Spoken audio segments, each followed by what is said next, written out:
కుప్పం ప్రజలకు కూడా మంచి చేశానని చెప్పే పరిస్థితి లేకపోవటం బాబు మార్కు రాజకీయం అయితే, కుప్పంలో గత ఎన్నికల్లో కుప్పం ప్రజలకు కూడా ఫలానా మంచి చేశాను అని చెప్పుకోలేకపోవడం బాబు మార్కు రాజకీయం అయితే, కుప్పంలో గత ఎన్నికల్లో బాబు మీద గెలవలేకపోయినా కూడా మీలో ఒకరిని బలహీన వర్గాల ప్రతినిధిగా భరత్ను ఎమ్మెల్సీగా చేసి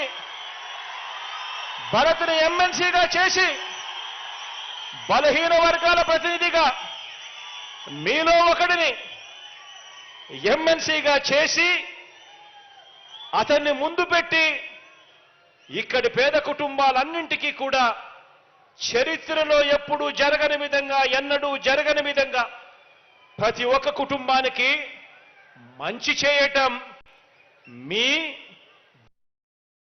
అని చెప్పి కూడా చెప్పడానికి గర్వపడతా ఉన్నా.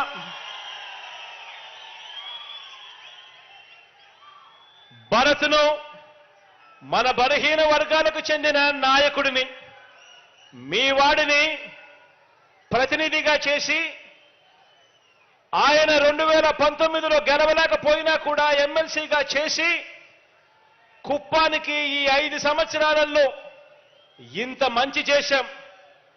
ఇదే భరత్ని, మీ వాడిని కుప్పం ఎమ్మెల్యేగా ఎన్నుకోండి,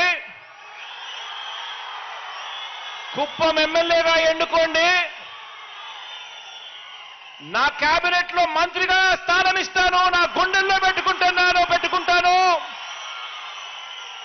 తన ద్వారా కుప్పం నియోజకవర్గానికి మరింత అభివృద్ధి, మరింత సంక్షేమం చేయిస్తాను అని చెప్పి కూడా ఈ సందర్భంగా మాటిస్తున్నాను మీ అందరికీ.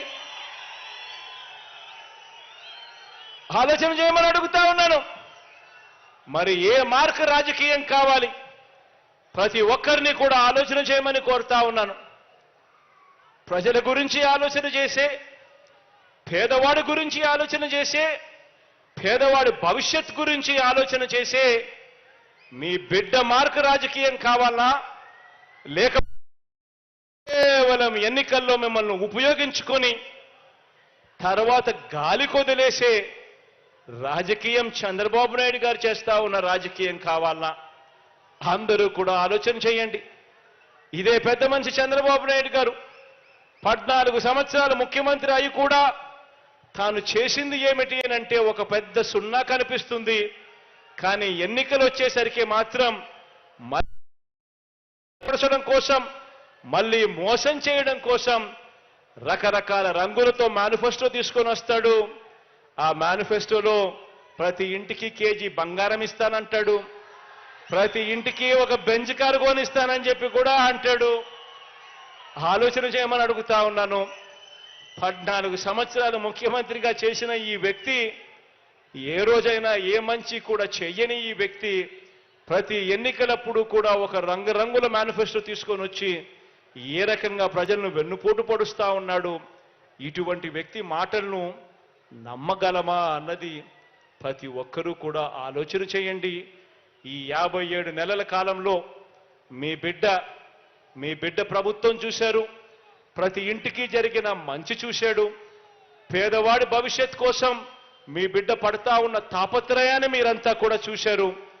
మీ బిడ్డను ముఖ్యమంత్రిగా మళ్ళీ మీరు చేసుకుంటే పేదవాడి బ్రతుకులు బాగుపడతాయి, పేదవాడి భవిష్యత్ బాగుపడుతుంది అన్నది ప్రతి ఒక్కరూ కూడా ఆలోచన చేయమని చెప్పి కోరుతూ, మీలో ప్రతి ఒక్కరూ కూడా మంచి జరిగిన, మీ బిడ్డ ప్రభుత్వం వల్ల మంచి జరిగిన ప్రతి విషయము కూడా ఇంకా 100 మందితో చెప్పి ఆ 100 మందితో కూడా ఓటు వేయించే కార్యక్రమానికి అందరూ కూడా పూనుకోవాలని మరొక్కసారి మీ అందరికీ కూడా విన్నవిస్తూ